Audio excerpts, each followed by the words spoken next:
حضرت موسیٰ علیہ السلام اللہ تعالیٰ کے بہت بڑے رسول گزرے ہیں۔ آپ پر تورات شریف نازل ہوئی۔ ان کی قوم جنہیں اس وقت یہودی کہا جاتا ہے، انہیں بنی اسرائیل کی ہدایت اور نجات کا کام آپ کے سپرد ہوا۔ قرآن پاک میں آپ کا ذکر بار بار آتا ہے، اس لیے اس قصے کو کھول کر بیان کرنا چاہیے۔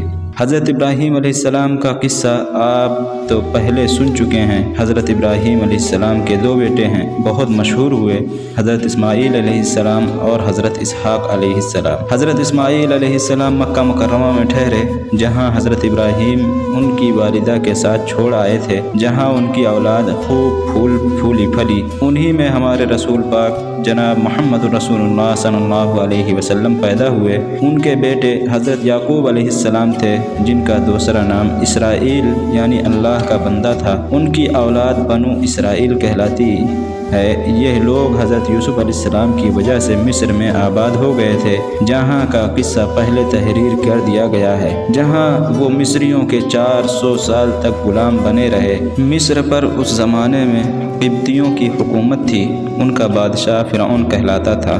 یہ بنو اسرائیل پر طرح طرح سے ظلم کرتا تھا۔ اللہ تعالیٰ نے رحم فرمایا اور بنو اسرائیل کی ہدایت اور آزادی کے لیے حضرت موسیٰ علیہ السلام کو پیدا کیا۔ مصر کے بادشاہ فرعون کو نجومیوں نے بتایا کہ بنی اسرائیل میں بہت جلد ایک لڑکا پیدا ہونے والا ہے جو تیری حکومت کو تباہ کر کے اپنی قوم کو آزاد کرا لے گا۔ اس خبر سے وہ پریشان ہو گیا اور اس نے حکم دیا کہ اس قوم میں جو بھی لڑکا پیدا ہو اسے ذبح کر دیا جائے، مگر لڑکیاں زندہ رہنے دی جائیں۔ جس سال حضرت موسیٰ علیہ السلام پیدا ہوئے، ان کی والدہ کو اس بات کا ہر وقت کھٹکا لگا رہتا کہ کوئی دایا بادشاہ کو اس بات کی خبر نہ کر دے، مگر اللہ نے ان کو تسلی دی کہ تم فکر نہ کرو۔ جب بھید کھل جانے کا خطرہ زیادہ ہو گیا تو انہوں نے اللہ کے حکم سے انہیں ایک صندوق میں بند کر کے دریا میں ڈال دیا۔ دریا کے دوسری طرف فرعون کے گھر والے تھے، انہوں نے صندوق کو جو بہتے دیکھا تو اٹھا کر گھر لے گئیں۔ انہیں خبر نہ تھی کہ آگے چل کر یہی لڑکا ان کے رنج کا سبب ہوگا۔ فرعون کی بیوی نے کہا، اسے قتل نہ کرو، یہ ہم سب کی آنکھوں کی ٹھنڈک ہے، ہمارے کام آئے گا اور اسے اپنا بیٹا بنا لیں گے۔ اب اس کو دودھ پلانے کی فکر ہوئی تو وہ کسی عورت کا دودھ نہیں پیتے تھے۔ ان کی بہن جو اس صندوق کے پیچھے گئی ہوئی تھی، یہ سب کچھ دیکھ رہی تھی۔ انہوں نے کہا کہ میں ایک انا کا پتہ دیتی ہوں جو اس کو پال لے گی اور اچھی طرح دیکھ بھال کر لے گی، اور انہوں نے حضرت موسیٰ علیہ السلام کی ماں کا پتہ بتایا۔ اس طرح موسیٰ علیہ السلام کو اپنی قوم کے دشمن فرعون کے گھر میں پرورش کرتے رہے، یہاں تک کہ جوان ہو گئے۔ ایک روز کا قصہ ہے کہ وہ صبح سویرے شہر آئے، اس وقت سب کے سب آرام سے سو رہے تھے۔ انہوں نے اپنی قوم کے ایک آدمی کو دیکھا جسے قبطی مار رہا تھا، کیونکہ وہ اس سے بیکار میں کام لینا چاہتا تھا اور وہ انکار کر رہا تھا۔ حضرت موسیٰ علیہ السلام سے اپنی قوم کی ذلت برداشت نہ ہوئی اور اس کی مدد کے لیے مجبور ہو گئے۔ انہوں نے اس کے گھونسا مارا کہ اس کی جان نکل گئی۔ اس کا مرنا تھا کہ حکومت میں خلبلی مچ گئی۔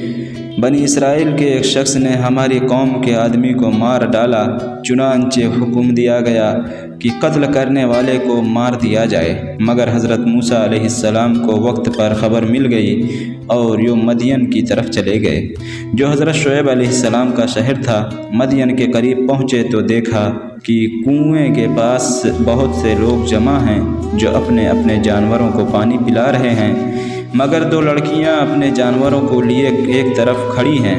حضرت موسیٰ علیہ السلام نے ان سے پوچھا کہ تم کیوں کھڑی ہو؟ انہوں نے کہا، ہمارا باپ بوڑھا ہے، ہم اس انتظار میں کھڑے ہیں کہ یہ لوگ اپنے جانوروں کو پلائیں تو بچا ہوا پانی ہم اپنے جانوروں کو دیں۔ موسیٰ علیہ السلام نے یہ سنا تو انہوں نے پانی کھینچا اور ان کے جانوروں کو پانی پلا دیا اور ایک درخت کے نیچے جا کر بیٹھ گئے، کیونکہ شہر میں کسی سے جان پہچان نہ تھی۔ وہ دونوں لڑکیاں حضرت شعیب علیہ السلام کی صاحبزادیاں تھیں، جن کا قصہ آپ پہلے سن چکے ہیں۔ انہوں نے گھر جا کر اپنے والد سے تمام قصہ بیان کیا اور ان کے فرمانے پر اپنے گھر لے گئیں۔ جب موسیٰ علیہ السلام نے اپنی مصیبت کا قصہ سنایا تو حضرت شعیب علیہ السلام نے فرمایا اب ڈرنے کی ضرورت نہیں، اللہ نے آپ کو ظالم قوم سے بچا لیا ہے۔ حضرت شعیب علیہ السلام نے ان سے کہا کہ تم 8 سال تک میرے پاس کام کرو اور 2 سال اور ٹھہر جاؤ تو تمہیں اختیار ہے، مگر میں اس کا حق نہیں رکھوں گا۔ 8 سال گزر جانے پر تمہیں اپنے پاس رہنے پر مجبور نہ کروں گا۔ میں اپنی طرف سے یہ وعدہ کرتا ہوں کہ اپنی ایک لڑکی کا نکاح تم سے کروں گا۔ حضرت موسیٰ علیہ السلام نے کہا مجھے منظور ہے، 8-10 سال اس میں سے جو مدت چاہوں پورا کروں، مجھ پر زور زیادتی نہ ہونی چاہیے اور اللہ تعالیٰ ان باتوں پر گواہ ہے۔ چنانچہ وہ برابر کام کرتے رہے اور جب مدت پوری ہوئی تو حضرت شعیب علیہ السلام نے اپنی لڑکی کا نکاح ان سے کر دیا۔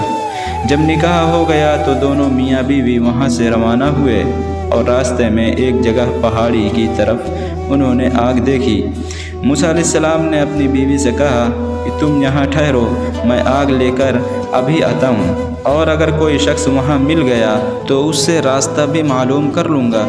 وہاں گئے تو میدان کے کنارے پر درخت میں سے آواز آئی، مبارک ہے وہ جو اس آگ میں ہے اور جو اس کے چاروں طرف ہے، تم طویٰ کے میدان میں ہو، اپنے جوتے اتار دو، میں بڑی دانائی والا اللہ ہوں اور تمہارا پالنے والا ہوں۔ میں نے تمہیں پیغمبری کے لیے چن لیا ہے، جو کہتا ہوں اس کو سنو، میری عبادت کر اور میری یاد کی خاطر نماز کی پابندی کر، بے شک قیامت آنے والی ہے۔ حضرت موسیٰ علیہ السلام تمہارے دائیں ہاتھ میں کیا ہے؟ انہوں نے کہا یہ میری لاٹھی ہے، اس پر سہارا لیتا ہوں، اپنی بکریوں کے لیے اس سے پتے جھاڑتا ہوں اور اس کے سوا اس سے اور بھی کام لیتا ہوں۔ اللہ تعالیٰ نے حکم دیا کہ اس لاٹھی کو زمین پر ڈال دو۔ لاٹھی جو ڈالی تو وہ سانپ کی طرح دوڑتی ہوئی دکھائی دی، اس پر وہ ڈر گئے۔ اللہ تعالیٰ نے ارشاد فرمایا کہ اس کو پکڑ لو اور ڈرو نہیں، ہم ابھی اس کو پہلی حالت پر کر دیتے ہیں، اور اپنا داہنا ہاتھ اپنی بائیں بغل میں دے دو، پھر نکالو، بلا کسی عیب کے نہایت روشن ہو کر نکلے گا۔ یہ دوسری نشانی ہوگی تاکہ ہم تم کو اپنی قدرت کی بڑی نشانیوں میں سے بعض نشانیاں دکھا دیں۔ ان دونوں نشانیوں کے ساتھ ساتھ اللہ تعالیٰ نے حضرت موسیٰ علیہ السلام کو فرعون کے پاس بھیجا اور فرمایا اس ملک میں فرعون نے فساد پھیلا رکھا ہے اور سرکشی پر کمر باندھ رکھی ہے۔ آپ نے فرمایا کہ مجھے ڈر ہے کہ وہ مجھے جھٹلائے گا، مگر اس کے ایک آدمی کو مار دیا تھا، اب وہ مجھے مارنے کی کوشش کرے گا۔ میرا جی کہتا ہے کہ میری زبان کھول دو کہ لوگ میری زبان سمجھ لیں، اور میرے بھائی ہارون علیہ السلام کو بھی میرے ساتھ کر دو تاکہ مجھے قوت ملے۔ حضرت موسیٰ علیہ السلام کی دعا قبول ہو گئی اور دونوں بھائیوں نے مصر میں جا کر فرعون سے کہا کہ اللہ تعالیٰ نے ہمیں تیرے پاس بھیجا ہے کہ تو بنی اسرائیل کو نہ ستا اور انہیں ہمارے ساتھ روانہ کر دے۔ ہمارے پاس تیرے رب کی نشانیاں ہیں، اور یہ بھی یقین کر کہ سلامتی اس شخص کے لیے ہے جو سیدھی راہ پر چلے، اور جو شخص جھٹلائے گا اور سرکشی کرے گا اس پر اللہ کا عذاب آئے گا۔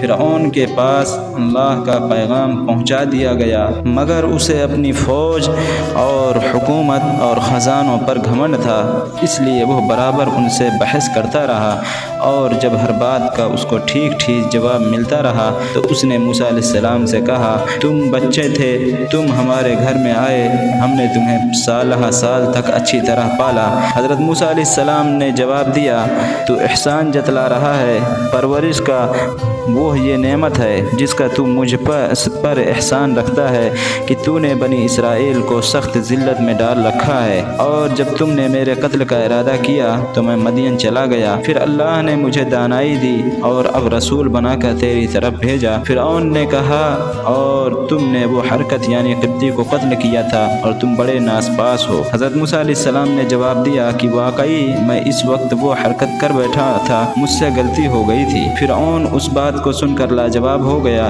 اور بات بدل کر پوچھنے لگا تمہارا رب کون ہے؟ آپ نے فرمایا جس نے آسمان اور زمین کو پیدا کیا، جو نہ صرف تمہارا بلکہ تمہارے باپ دادا کا پالنے والا ہے۔ فرعون نے درباریوں سے کہا کہ یہ کوئی دیوانہ ہے جو بہکی بہکی باتیں کر رہا ہے۔